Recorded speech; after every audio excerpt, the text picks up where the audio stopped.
Hello guys, welcome back to my channel. দেখো আজকে তোমাদের সামনে একটা নতুন রেসিপি নিয়ে চলে এসেছি। এখানে নিয়ে নিয়েছি আমি 3টে ক্যাপসিকাম, আর পনির আছে, আর হচ্ছে ডিম আছে। প্রথমে আমি পনিরগুলোকে কেটে নেব ছোট ছোট কিউব করে।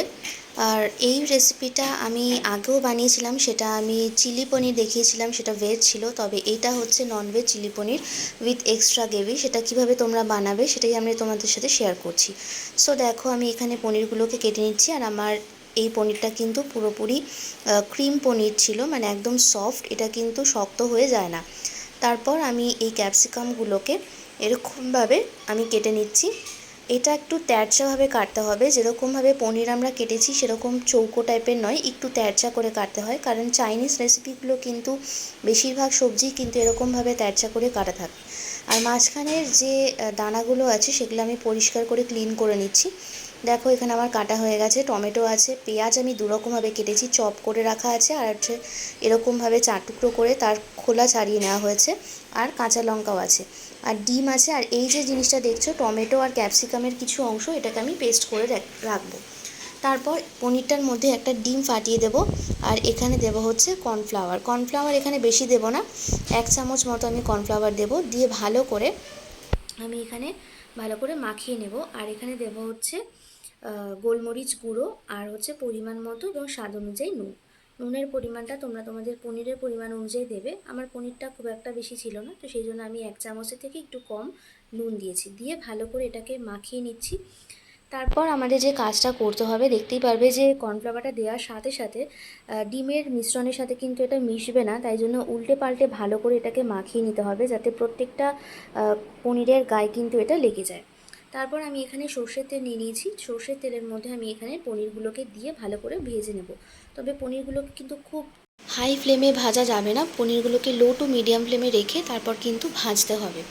তাতে কিন্তু পনিরগুলো খুব শক্ত হয়ে যাবে না এবং ভালো করে ভাজাও হয়ে যাবে। দেখতে পাচ্ছ আমার এখানে পনিরগুলোকে বেশ ভালো রকমভাবে ভাজা হয়ে গেছে।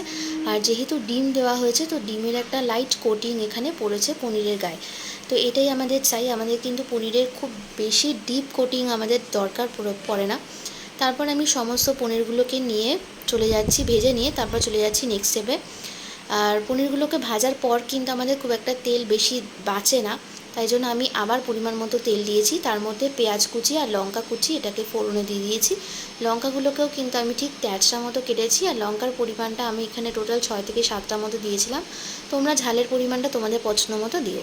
তারপর এরকম 2টো গোটা টমেটো এরকমভাবে কেটে নিয়েছি। এটাকেও টমেটোগুলোকে কেটে নিয়ে কিন্তু টমেটোর দানা ভালো করে ফেলে দেওয়া হয়েছে। আর ক্যাপসিকাম দিয়ে দেওয়া হয়েছে। দিয়ে ভালো করে এটাকে আমরা প্রথমে একটুখানি ভেজে দেব। টমেটোর দানা আমরা খাই না, তো সেই কারণে কিন্তু টমেটোর 4 টুকরো করে কেটে নিয়ে তারপর সেটা দানা ফেলে দেওয়া হয়েছে। আর এখানে দেখো ডিমের যে জলটা ছিল সেটার মধ্যে আমি একটুখানি কর্নফ্লাওয়ার দিয়ে দিয়েছি। কর্নফ্লাওয়ারটা দেওয়ার পর ভালো করে এটাকে মিক্স করে নেব, এটা আমাদের গ্রেভি তৈরির সময় কাজে লাগবে। তারপর টমেটো যে পেস্টটা বানিয়ে রেখেছিলাম সেই পেস্টটা দিয়ে দেবো। দিয়ে মশলাটাকে ভালো করে কষাতে হবে। আর দেবো 1 চামচ আদা বাটা, আর হলুদ গুঁড়ো 1 চামচ, আর হচ্ছে পরিমাণ মতো নুন। তা এই সমস্ত উপকরণগুলোকে দিয়ে আমাদেরকে মশলাগুলোকে কষাতে হবে। আর এখানে ঝালের জন্য দেব হচ্ছে গোলমরিচ গুঁড়ো। এটা অপশনাল, তোমরা চাইলে দিতে পারো, নাও দিতে পারো। আমরা এখানে দিয়েছি কারণ আমাদের গোলমরিচটা ভালো লাগে, আর যেহেতু চাইনিজ রেসিপি তো সেই কারণে গোলমরিচটা যায়। তারপর আমাদের মশলাগুলো কষানো হয়ে গেলে পেঁয়াজটা আমি দিয়ে দেবো। এখানে পেঁয়াজটা কিন্তু একটু শেষের পর্যায়ে দিতে হবে, যাতে করে পেঁয়াজটা একেবারে গলে না যায়, পেঁয়াজটা যাতে এটা মুখে পড়ে। তারপর দেখো আমার এখানে মশলাগুলো কষানো হয়ে গেছে। তারপরে এখানে আমি যে জলটা বানিয়ে রেখেছিলাম সেই জলটা দিয়ে দেবো, কর্নফ্লাওয়ার মেশানো জলটা। এটা গ্রেভিটা হতে সাহায্য করে, আর গ্রেভির থিকনেসটা হতে সাহায্য করে। তারপর আমি ভেজে রাখা পনিরগুলোকে দিয়ে দেবো। দিয়ে আরও কিছুটা পরিমাণ মতো এখানে জল দিয়ে দেবো। যেহেতু আমি এখানে এক্সট্রা গ্রেভি বানাচ্ছি সেই কারণে আমাদের পনিরটার মধ্যে পরিমাণ মতো জল দিতে হবে। তারপর এটাকে কিছুক্ষণ ফোটালেই কিন্তু আমাদের এখানে চিলি পনির রেসিপিটা রেডি হয়ে যাবে। আর দেখতেই পাচ্ছ আমার এখানে রেসিপিটা পুরোপুরি কমপ্লিট হয়ে গেছে। আর দেখতে কিন্তু খুবই সুন্দর হয়, খেতে কিন্তু ততটাই সুন্দর হয়। আর এটা কিন্তু রুটি, পরোটা, লুচি সব কিছু দিয়ে যাওয়া যায়, এমনকি ফ্রাইড রাইস দিয়েও কিন্তু এটা খুবই ভালো যায়। আর যেহেতু এটা গ্রেভি আছে তো গ্রেভির টেস্টটাও কিন্তু খুবই ভালো হয়। সো গাইস, আমার এই রেসিপিটা কিন্তু একদম রেডি হয়ে গেছে। দেখতেই পাচ্ছ এটা ফুটছে, এটা একটু ঘন হয়ে যাবে ফুটতে ফুটতে। তো সেই পরিমাণটা আমাদেরকে রেখে দিতে হবে। তোমরা যদি মনে করো যে না এরকম গ্রেভি রাখতে চাও, তাহলে কিন্তু এইখানেই গ্যাসের ফ্লেমটাকে অফ করে দেবে। তা আমি জলটা একটু মজিয়ে নিয়েছিলাম।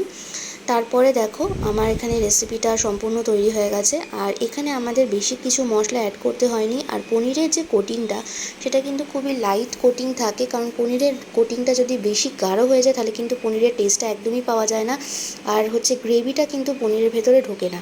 তাই জন্য চেষ্টা করবে কর্নফ্লাওয়ারটা মিডিয়াম পরিমাণে দিয়ে, অল্প পরিমাণে দিয়ে আর ডিম দিয়ে কোটিংটাকে লাইট করে নেওয়া। সো গাইস, আমার এই রেসিপিটা যদি তোমাদের ভালো লেগে থাকে তাহলে অবশ্যই একটা লাইক করে দিও, আর যারা নতুন চ্যানেলের বন্ধু আছো তারা অবশ্যই চ্যানেলটাকে সাবস্ক্রাইব করে চ্যানেলের সাথে থাকো।